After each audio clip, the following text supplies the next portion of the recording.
किसी के दूर जाने से, ताल्लुक टूट जाने से, किसी के मान जाने से, किसी के रूठ जाने से मुझे अब डर नहीं लगता।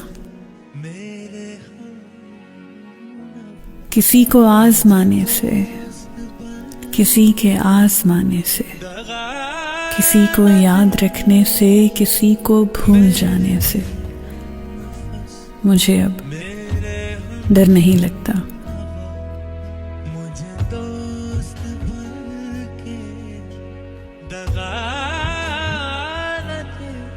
किसी को छोड़ देने से, किसी के छोड़ जाने से, न शम्मा को जलाने से, न शम्मा को बुझाने से मुझे अब डर नहीं लगता।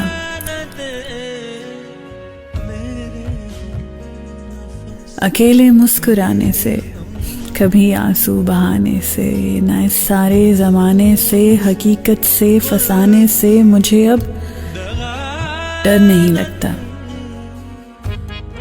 किसी की नारसाई से, किसी की पारसाई से, किसी की बेवफाई से, किसी दुख इंतहाई से मुझे अब डर नहीं लगता।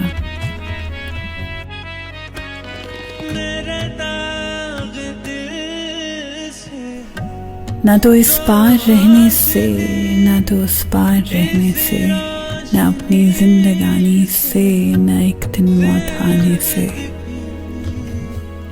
मुझे अब डर नहीं लगता।